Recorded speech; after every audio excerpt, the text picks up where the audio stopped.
휴업급여는 퇴직 전이나 퇴직 후에 변화가 있는지요?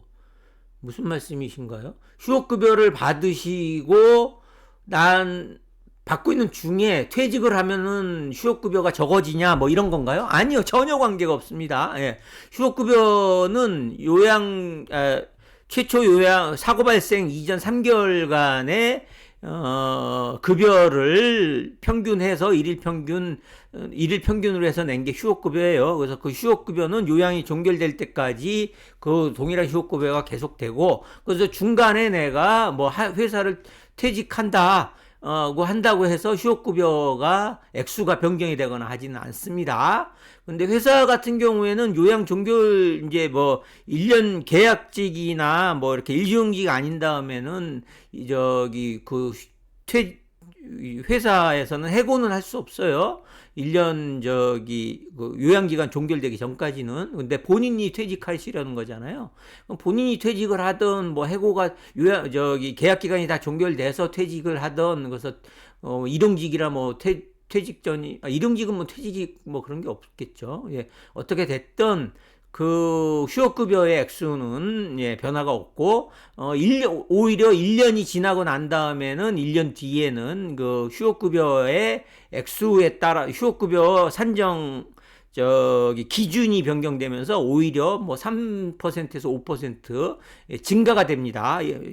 최초 휴업급여 받은 때부터 1년 정도 지나면은 오히려 오바가 됩니다. 그러니까 그 전혀 걱정하실 거 없고요. 뭐 그림으로 다시 한 번 더 설명을 드릴까요? 자, 산재 사고가 발생했어요. 산재 사고가 발생을 했고,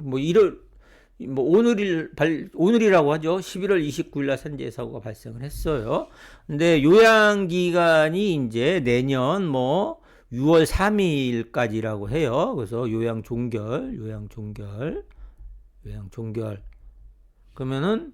그런데 이제 산재 사고가 발생하고 그러면은 휴업급여를 위한 휴업급여는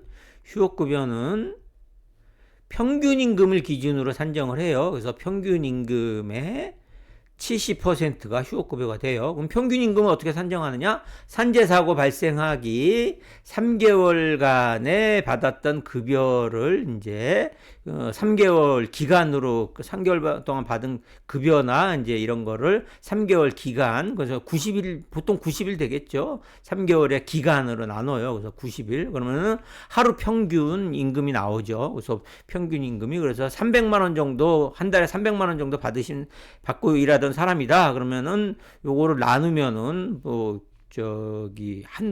하루 평균 10만 원 정도 되겠죠. 그럼 평균 임금이 10만 원에 10%니까는 7만 원 정도가 휴업급여가 돼요. 그러면은 요게 이제 되는데 그래서 산재사고 이후부터 휴업급여 계속 요양 종결될 때까지 계속적으로 요 7만 원이 계속 적용이 돼 갖고 받는 거예요. 그래서 중간에 내가 뭐 퇴직을 했다고 하더라도 이 휴업급여 7만 원 받던 휴업급여에는 전혀 영향이 없다. 전혀 영향이 없고 그대로 받는다. 오히려 만약에 요양이 6월 3일까지가 아니고 만약에 내년 만약에 11월 29일 지나서까지도 휴업급여를 받는다. 그러면 그때 대해서는 오히려 평균 임금이 10만 원에서 오히려 한 3에서 5% 증가한 휴업급여를 해서 휴업급여는 오히려 오른다. 오르게 된다. 뭐 이 정도 이렇게 말씀드리면 될 것 같네요.